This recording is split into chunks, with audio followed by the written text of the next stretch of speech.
Assalamualaikum warahmatullahi wabarakatuh. Perkenalkan, nama saya Sarah Sofura, NPM 1911030189. Kemudian ada anggota saya yaitu Mia Santika dengan NPM 1911030128 dan Amrija Irawan dengan NPM 1911030253. Kami dari kelas D semester 2 jurusan Manajemen Pendidikan Islam Universitas Islam Negeri Raden Intan Lampung.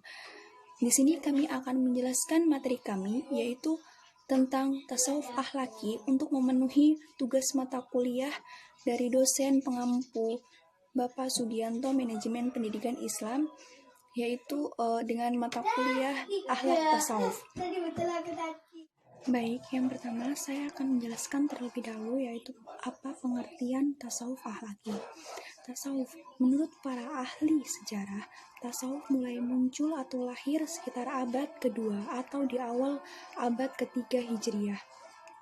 Tasawuf dapat diistilahkan sebagai mendekatkan diri kepada Allah Subhanahu wa Ta'ala dengan usaha mensucikan hati untuk memperoleh kebahagiaan yang abadi.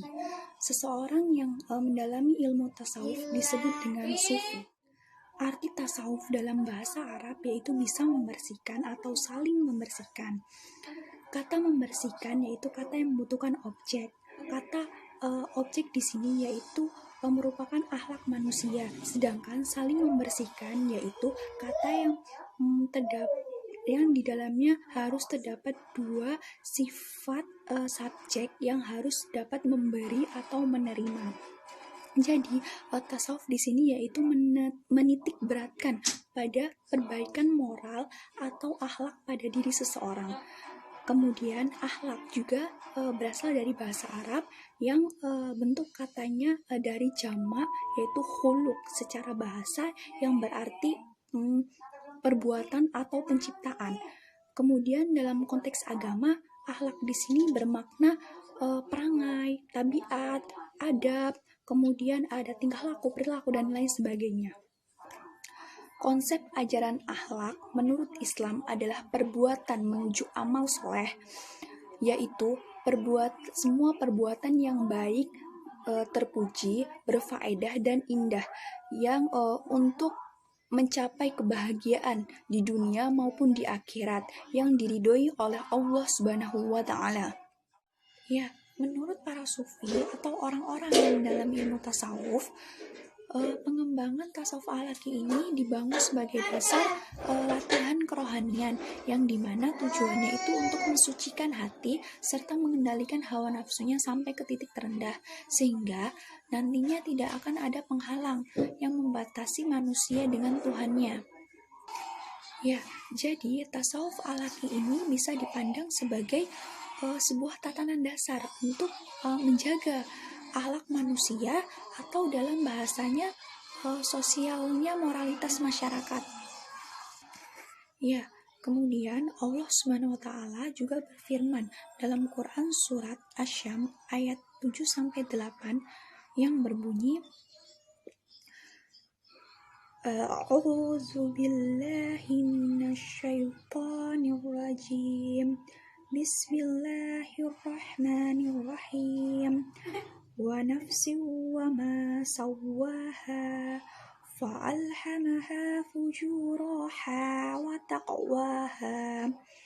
Yang artinya, dan jiwa serta penyempurnaannya, ciptaannya, maka Allah mengilhamkan kepada jiwa itu jalan kefasikan dan ketakwaannya. Lalu terdapat pula dalam hadis Rasulullah SAW bersabda yang berbunyi A'udzu billahi minasyaitonir rajim. Bismillahirrahmanirrahim. Inna min ahibbikum ilayya wa aqrabikum minni majalis yawmal qiyamati ahsanukum akhlaqan. Yang artinya, sesungguhnya di antara orang-orang yang paling aku cintai dan paling dekat tempat rujukannya pada hari kiamat denganku, yaitu orang-orang yang baik akhlaknya. Hadis riwayat Tirmidzi. Juga Rasulullah Shallallahu Alaihi Wasallam bersabda dengan hadis riwayat Ahmad Bukhari yang berbunyi, A'udzubillahi minasyaitonirrajim. Bismillahirrahmanirrahim. Innama yu'idzu li'udhika min salihil akhlaq. Yang artinya, sesungguhnya aku diutus untuk menyempurnakan akhlak yang baik. Dengan demikian dapat disimpulkan bahwa tasawuf akhlaki ini merupakan tasawuf yang berfokus pada perbaikan akhlak dan budi pekerti, yang berupaya atau berusaha seseorang itu menuju perilaku yang baik atau bisa disebut dengan mahmudah, dan menghindarkan suatu perbuatan-perbuatan yang tercela atau bisa disebut dengan majmumah. Tasawuf ini juga bisa disebut dengan tasawuf sunni. Assalamualaikum warahmatullahi wabarakatuh. Perkenalkan, nama saya Mia Santika dengan NPM 1911030128. Di sini saya akan melanjutkan pembacaan materi dari saudara Sarah Safura. Yang selanjutnya yaitu praktek ajaran tasawuf akhlaki. Pada awal proses ajaran tasawuf akhlaki ini diaktualisasikan melalui penyesuaian sikap dan moral. Artinya untuk berada dekat di hadirat Allah Subhanahu wa Ta'ala dan untuk mencapai kebahagiaan yang optimum, maka manusia harus terlebih dahulu mengidentifikasi eksistensi dirinya dengan ciri-ciri ketuhanan melalui pensucian jasmani dan rohani yang bermoralkan paripurna. Lalu para sufi sependapat bahwa kesenangan yang sebenarnya bukan merupakan kesenangan yang bersifat duniawi, tetapi kenikmatan duniawi yang menjadi sarana untuk memperoleh kenikmatan yang hakiki. Nah, agar spesifik, riyadah adalah latihan mistik yang dilakukan melalui pelatihan kejiwaan seseorang dalam upaya membiasakan diri agar terhindar dari hal-hal mungkar. Nah, riyadah ini dihadapi dengan mujahadah, yaitu kesabaran serta kesungguhan atau ketabahan agar terhindar dari hal-hal mungkar tersebut. Nah, yang paling penting yaitu agar kita dekat dengan Sang Pencipta, kita harus melakukan kegiatan zikrullah, yaitu kegiatan mengingat-ingat Allah. Contohnya seperti membaca sholawat, zikir dari terbit fajar hingga hendak tidur. Nah, proses ajaran tasawuf akhlaki ini ada 3, yaitu takali, tahali, dan tajali. Nah, takali ini sendiri adalah proses awal yang dilakukan oleh para sufi. Aktivitas takali adalah usaha untuk mengosongkan diri manusia agar terhindar dari perilaku yang tercela. Nah,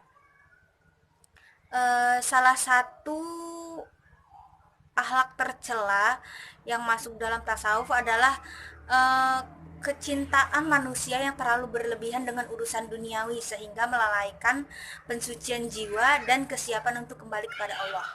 Lalu yang kedua, tahali. Tahali yaitu proses untuk mengisi dan menghiasi diri manusia dengan pembiasaan perilaku dan akhlak yang baik. Nah, proses tahali ini biasanya dilakukan oleh para sufi dengan mengosongkan jiwanya dari segala akhlak yang buruk. Nah, mereka menjalankan ketentuan agamanya itu dengan mengintegrasikan ke dalam dan keluar dirinya.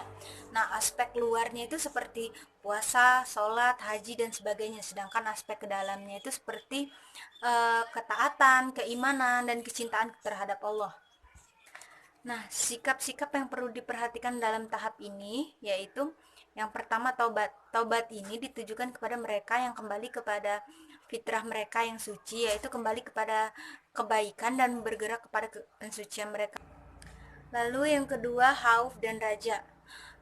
Khauf dan raja ini dikembangkan dan dipopulerkan oleh seorang ahli sufi yaitu Hasan al-Basri. Khauf ini berarti cemas. Cemas di sini yaitu kecemasan atau ketakutan akan usaha yang pernah ia lakukan selama ini menjadi sia-sia dan tidak berguna. Lalu raja ini maksudnya mengharap-harap suatu keinginan agar tercapainya jerih payahnya yang begitu menguras usaha lahir dan batin dalam kegiatan beribadah. Ketiga yaitu zuhud. Zuhud yaitu benci terhadap dunia. Lalu yang keempat yaitu al-fakir. Al-fakir itu yaitu menerima setiap pemberian dari Tuhan terhadap apa yang telah ia miliki. Lalu yang kelima yaitu sabar. Sabar ini menjadikan kekuatan hati seseorang ini menjadi semakin kokoh dalam menjalankan sesuatu. Lalu yang keenam yaitu ridho. Ridho ini merupakan perpaduan dari muhabbah dan sabar. Nah, ridho ini menimbulkan kelapangan hati dan kesediaan yang tulus untuk berkorban dan bersedia berbuat apapun untuk yang dicintainya. Lalu yang ketujuh yaitu muraqobah. Muraqobah ini yaitu kesadaran diri dimanapun dan kapanpun kita selalu diawasi oleh Allah Subhanahu wa Ta'ala. Lalu yang terakhir yaitu tajali. Tajali yaitu proses pemantapan dan pendalaman materi yang sebelumnya sudah dilalui pada proses tahali. Nah, tajali ini berarti terungkapnya nur gaib, memantapkan dan membuat akhlak-akhlak baik di dalam diri ini tetap ada. Lalu pada proses ini yang membuat benar-benar menumbuhkan rasa kecintaan dan kerinduan yang sangat mendalam kepada Allah Subhanahu wa Ta'ala. Baik, itu saja materi yang dapat saya sampaikan. Yang selanjutnya akan disampaikan lagi oleh teman saya Amri Zahirawan. Assalamualaikum warahmatullahi wabarakatuh. Saya Amri Zahirawan dari kelas D Prodi MPI. Saya akan mempresentasikan manfaat mempelajari akhlak tasawuf akhlaki. Yang pertama, seorang akan dapat memperoleh posisi baik dalam masyarakat. Yang kedua, akan disenangi orang dalam pergaulan. Yang ketiga, akan terhindar dari hukuman yang sifatnya manusiawi dan sebagai makhluk yang diciptakan Allah. Yang keempat, orang yang bertakwa dan berakhlak akan mendapatkan pertolongan dan kemudahan dalam memperoleh keluruhan kehidupan dan sebutan yang baik dalam masyarakat. Jasa seorang yang berakhlak mendapatkan perlindungan dari Allah dari segala penderitaan dan kesukaran hidup. Dan terakhir bab 3 penutup kesimpulan. Tasawuf akhlaki merupakan gabungan antara ilmu tasawuf dengan ilmu akhlak. Akhlak erat hubungan dengan perilaku dan kegiatan manusia dalam interaksi sosial pada lingkungan dapat ditinggalkannya.